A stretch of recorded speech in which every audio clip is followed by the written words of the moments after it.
오늘은 야고보서 5장 7절에서 12절까지의 말씀을 가지고 길이 참음이란 제목으로 하나님의 말씀을 함께 나누도록 하겠습니다. 우리 인생에서 여러 가지 주제를 다뤄보고 이야기를 할 수 있겠지만 그 중에 참 힘든 주제라고 말한다고 한다면 고난이란 주제가 될 수 있을 겁니다. 삶의 고난이 없는 사람은 없기 때문에 어쩌면 참 쉬운 주제일 거라고 생각이 들 테지만 고난의 문제가 어려운 것은 아무도 이 고난을 피할 사람이 없기 때문이겠죠.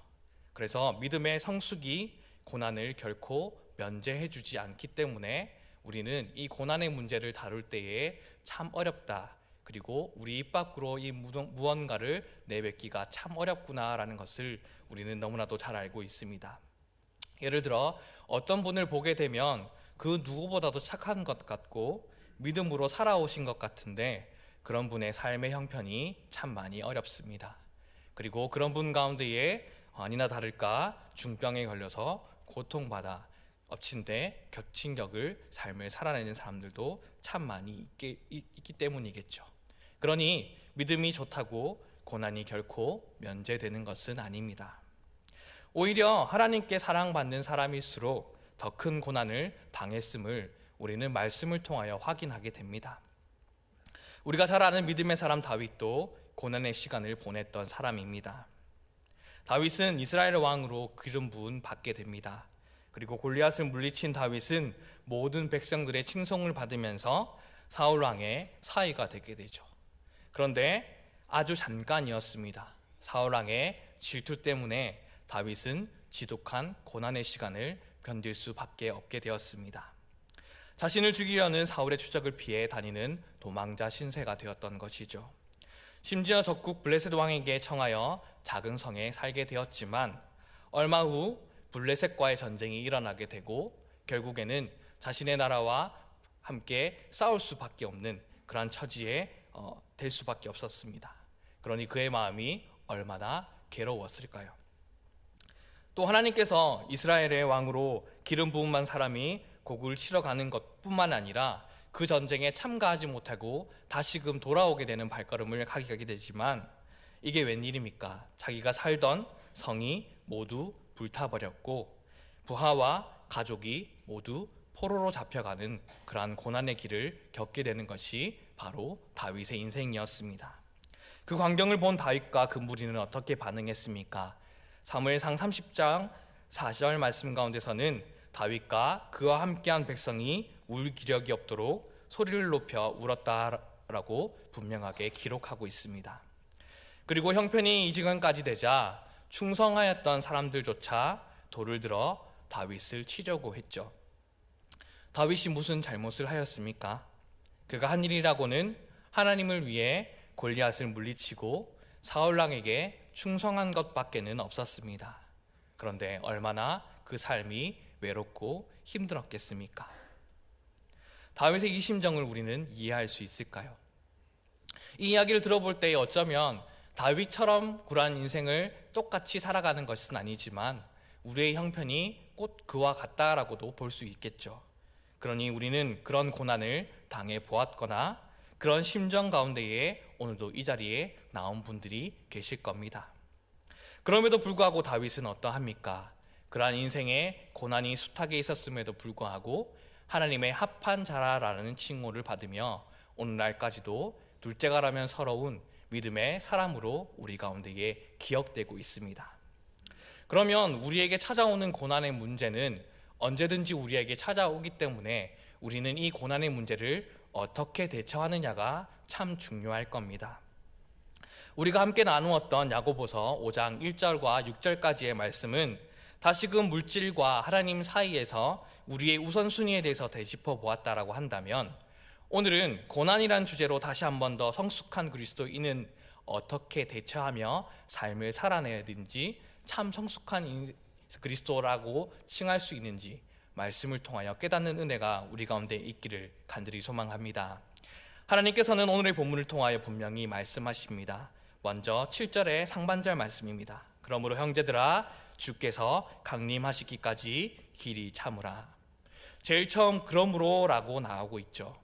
이것은 모든 문제 때문에 생기는 삶의 수많은 고난의 해결책의 결론을 말하기 위해 덧붙인 이야기일 겁니다. 세상의 것을 선택하지 아니하면 우리는 당연히 시험과 고난을 당하고 시기와 다툼을 겪게 될 수밖에 없는 형편에 놓이게 된다. 그러면 그때에 우리는 이렇게 하여야 된다라고 말씀하고 있는 것이겠죠. 그 말씀의 길이 참으라 라고 말합니다. 사실 인내는 그리스도인의 덕목 가운데 가장 기본적이고 고귀한 덕목이라고 말할 수 있을 겁니다. 그래서 성경은 그리스도인들에게 인내와 오래 참음을 분명하게 강조하고 있습니다.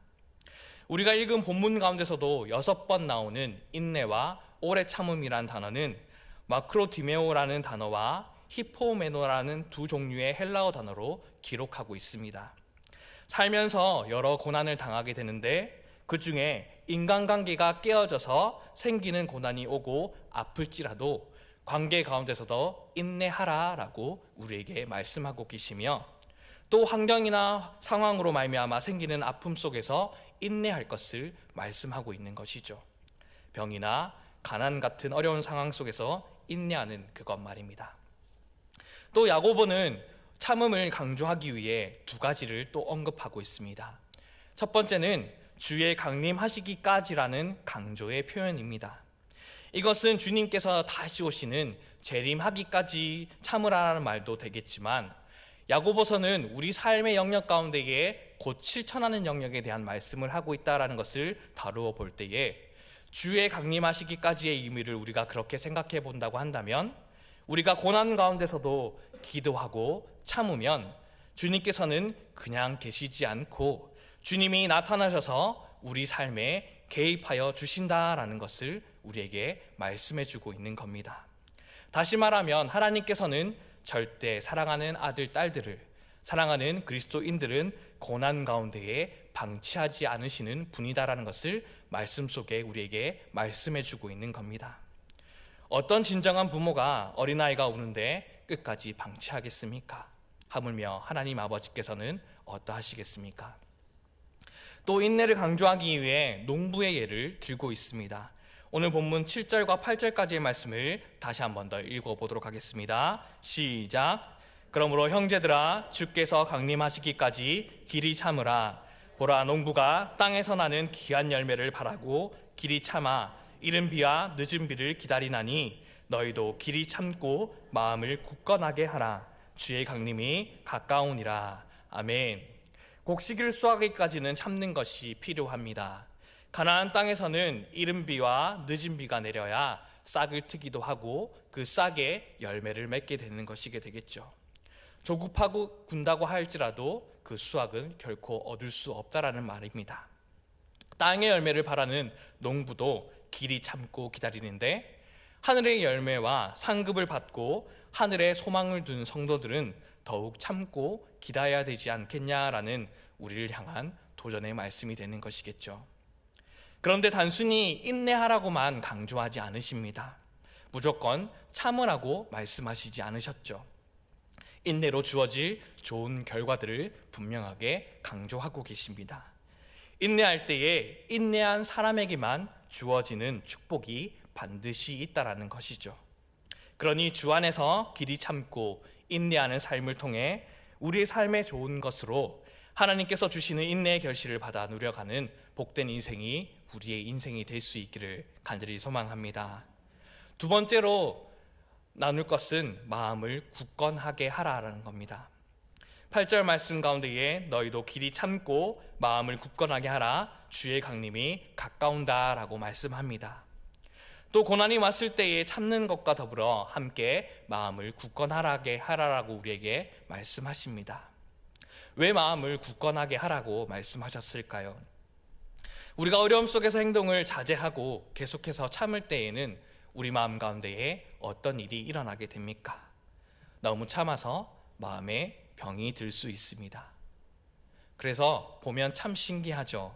아주 성질이 못되고 인격이 성숙하지 않아서 남에게 함부로 말하고 상처 주는 사람은 대부분 병이 걸리지 않습니다. 마음에 병이 들 게 뭐 있겠습니까?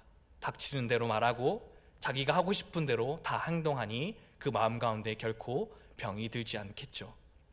그러면 누가 마음에 병이 들겠습니까? 성숙한 신앙과 인격을 갖춘 사람들이 마음에 병이 들게 될 겁니다. 말을 마구 하고 싶어도 참고, 관계를 끝내고 싶어도 참아야 하기 때문이죠. 참다 보니 결국엔 우리가 연약할 때에 마음에 병이 들기도 합니다. 그러면 우리 교회 공동체에서 누가 마음의 병이 가장 잘 들 위험에 처해져 있을까라고 생각해 볼 때에 앞서서 주의 일들을 하는 사람들일 겁니다. 그런 사람들에게 교회에서 이런저런 말들이 나오게 되겠죠. 하지만 그런 말들에 대해 일일이 다 이건 이렇고 저건 저렇습니다 라고 말은 할 수 없지 않습니까? 그러니 특별히 교회에서 공동체 리더로 서 있는 분들을 위해 우리는 반드시 기도해야만 하는 것이죠. 다른 목사님 위해서 기도해야만 합니다. 목회자들 위해서 기도해 주십시오. 장로들과 권사님들과 집사님들과 교사와 각 사역의 부장님, 차장으로 섬겨나가는 리더십들을 위해서 우리는 늘 기도해야만 합니다. 또 가정의 각 가장인 아버지와 어머니를 위해서도 우리는 기도해야 하죠. 또 그뿐입니까? 내가 생활하고 일하는 직장과 학교에서도 서 있는 그리스도인, 그 리더십들을 위해서 우리는 날마다 기도해야만 합니다. 왜 그렇습니까? 우리의 마음을 굳건하게 하여 건강하고 성숙한 그리스도인의 신앙생활을 잘 할 수 있도록 하기 위해서입니다.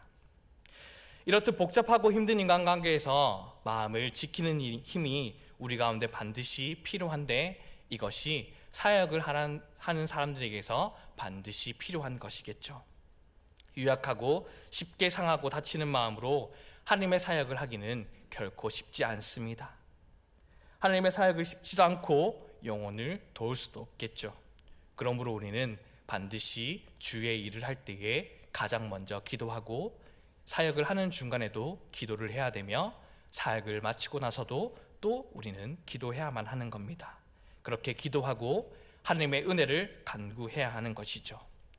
이 말씀을 듣는 우리가 늘 자신을 위해서 기도하고 서로 살피며 공동체를 위해 중보하며 나아가 우리의 마음과 공동체의 마음을 굳건하게 하여 인내하며 결실을 맺는 복된 인생이 우리의 인생이 될 수 있기를 간절히 소망합니다.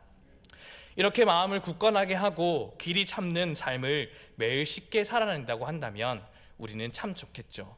그럼에도 불구하고 우리는 연약하여 분명히 넘어질 때가 있습니다. 그런 우리 마음을 지키지 못하고 어려움 속에 있을 때에 빠지기 쉬운 시험 또한 있다라고 말씀 속에서 우리에게 드러내고 있습니다. 첫 번째는 9절 말씀에 나오듯이 형제들아 서로 원망하지 말라입니다.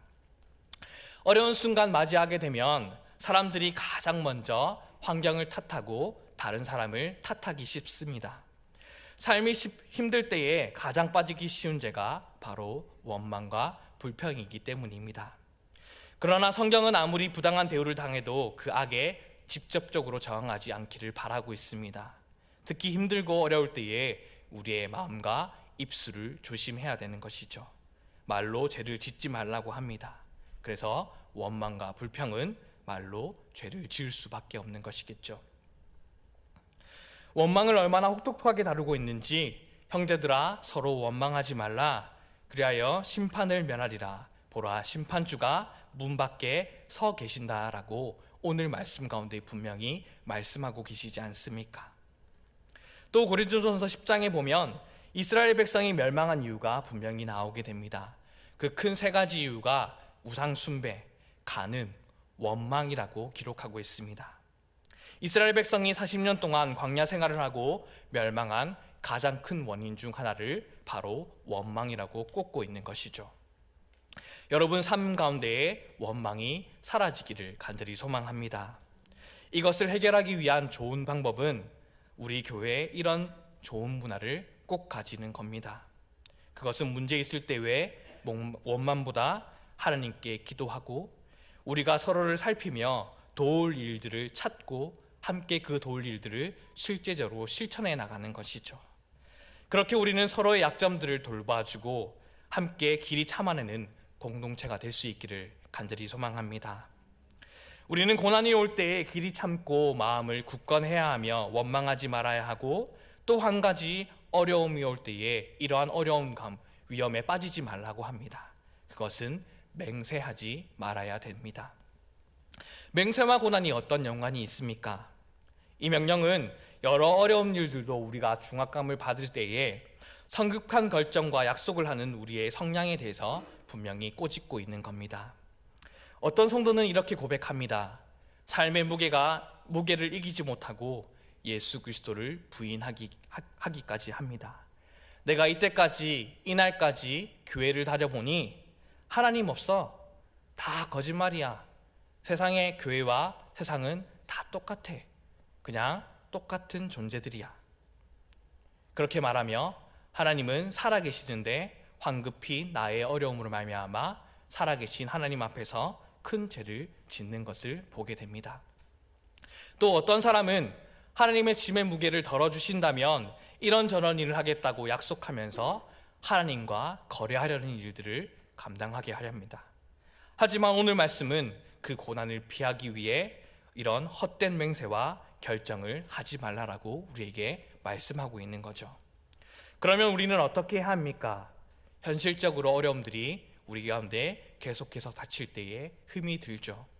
인내의 한계가 다가옵니다. 그러면 우리의 초점과 시선을 흐려지게 만들어 버리게 되는 것이죠. 계속해서 어지럽게 하고 또 혼란스럽게만 하고 해결이 없는 문제 자체, 즉 여러 어려운 상황에 초점을 맞추지 않기를 바랍니다. 그리고 어려움을 해결할 능력이 없는 나에게 초점을 또한 맞춰서는 안 되는 것이겠죠. 왜냐하면 나 스스로가 계속해서 약해지기에 자기 연민에 빠져 모든 관계나 어려움을 벗어나지 못하게 하는 행동들로 빠질 수 있기 때문입니다. 또 자신에게 어려움 주는 자, 모욕하고 비방하고 험담하는 사람들에게도 시선을 두지 않는 것이죠. 그러면 우리는 어떻게 해야 합니까? 우리의 인생의 소망인 예수 그리스도, 하나님에게 더욱 시선과 초점을 맞추는 노력을 오늘도 부지런히 하며 길이 참는 모습이 우리 가운데 반드시 있어야만 합니다. 우리는 어떤 존재이기 때문입니까? 예수님을 만나고 하나님의 자녀로 살아가는 우리는 이미 삶의 결론을 알고 있는 사람입니다. 우리는 절대 망할 수 없는 존재이죠. 왜냐하면 하나님께서 이미 우리의 결론을 내어놓으셨기 때문입니다. 그러므로 우리는 현재의 고난만을 결코 바라보아서는 안 됩니다. 오직 하나님만을 바라보십시오. 현재가 아닌 우리의 삶의 소망이신 미래를 바라보십시오. 로마서 8장 18절 말씀 가운데서 생각하건대 현재의 고난은 장차 우리에게 나타날 영광과 비교할 수 없다라고 분명하게 말씀하지 않으십니까? 우리는 당장 다음 달에 오늘 이 시간 이후에도 어떠한 일들이 일어날지 한치 앞을 알지 못하는 존재들입니다. 갑자기 저 역시도 암 선고를 받을 수 있고 우리의 삶 가운데의 직장에서도 해고를 당하는 일들을 받을 수 있으며 나 역시도 사고를 당할 수 있는 존재가 될지도 모릅니다. 그러나 하나님께서는 다 아십니다. 그리고 하나님은 절대 서두르지 않으십니다. 그러나 하나님께서는 하나님의 때에 반드시 우리에게 복을 예비하여 주시는 분이 바로 우리 하나님 아버지이십니다. 그 예로 오늘 본문의 마지막으로 욥을 끝으로 예를 들고 있지 않습니까? 욥은 인내함으로 인생을 해피엔딩으로 마감한 사람입니다. 오늘 본문 야고보서 5장 11절 말씀에 나오듯이 욥은 당시 동방에서 가장 경건한 사람이었고 뿐만 아니라 당시 동방에서 가장 다복한 가정이었습니다. 아들이 7이었고 딸이 3이었죠. 양과 나타와 소와 나귀와 종을 거느린 굉장한 부자였습니다. 그런데 끔찍히 하나님을 사랑했던 그에게 닥친 불행을 우리는 익히 아는 말씀을 통하여 너무나도 잘 알지 않습니까? 시험에 맡겨진 욥의 삶은 순식간에 분비박산됩니다. 재물이 빠져나갑니다. 자식들이 죽고 자신의 몸에 병까지 뒤집어 쓰게 됩니다. 그의 아내까지 그를 비웃죠. 그리고 그를 이해해 줄 것만 같았던 친구들도 정죄하기 시작합니다. 철저히 혼자서 그 고통을 겪습니다. 하지만 그 고통 뒤에 숨겨진 하나님의 뜻을 알 수 없는 처지에서도 욥은 결코 하나님에 대한 신뢰와 그 믿음을 잃지 않았죠. 그래서 욥의 고백은 어떠하였습니까? 그가 나를 죽이실지라도 그를 의뢰하겠다라고 말하였습니다. 믿고 또 믿고 의지하고 또 의지했습니다. 그랬더니 결국 욥은 그의 삶에 승리를 얻게 되었습니다. 그러므로 사랑하는 성도 여러분, 하나님을 믿고 따르는 그리스도인들의 삶을 반드시 해피엔딩으로 만들어주시는 분이 우리 하나님이신 줄로 믿으시길 바랍니다. 그런 하나님을 고난 가운데에 길이 참으며 끝까지 신뢰하는 믿음이 이곳에 모인 우리 가운데 있기를 간절히 소망합니다. 마지막 때는 우리 가운데 어떠한 영성이 있어야만 할까요? 바로 버텨냄의 인내와 그 영성이 우리 가운데 반드시 있어야만 합니다. 길이 참는 인내를 통해 하나님께서 주시고자 하는 축복이 우리 가운데 있습니다. 하나님은 그런 하나님께서는 하나님의 백성들의 삶을 붙들고 계시죠. 하나님께서는 단 한 번도 실수가 없으신 분이십니다. 일의 결말은 반드시 하나님께서 책임져 주십니다. 우리의 인생은 하나님께서 지켜주신다는 믿음을 잃지 않고 또 그러한 믿음으로 오늘도 버티고 견뎌내는 그러한 영성이 우리 삶 가운데 반드시 있기를 간절히 소망합니다. 그것이 하나님 다스림 안에 우리의 성숙한 신앙 생활일 줄로 믿습니다. 길이 참는다라는 것은 보기에 수동적일 줄 모르며 아무것도 하지 않는 것처럼 보이며 미련한 것이라도 보일지 모르겠지만 절대 그렇지가 않습니다. 자신의 욕심에 따라 되어지지 않는 것들과 힘든 고난 가운데에 환경에 맞추어 주변을 닥달하면서 자신이 하고 싶은 대로 행동하는 어리석은 모습보다 하나님의 살아계심을 믿는 사람들이 좌로나 우로나 치우치지 않고 주님의 길을 한 걸음 한 걸음 걸어내며 기림 참고 우리의 이 믿음을 지키는 모습이 어쩌면 하나님 보시기에 가장 적극적인 행함의 모습이 되는 것이기 때문입니다. 우리는 하나님께 속했기에 힘든 삶을 살아냅니다. 그러나 하나님에게 속하여 있기 때문에 우리는 승리할 수 있습니다. 그러니 하나님께서 반드시 우리의 삶을 책임져 주실 거라는 것은 믿음으로 살아야만 합니다. 어떤 경우에라도 믿음의 길을 포기하지 않고 길이 참으며 인내하여 승리하는 삶으로 하나님께 영광 올려드리는 삶이 이곳에 모인 우리의 삶이 되기를 주의 이름으로 축복하고 간절히 소망합니다.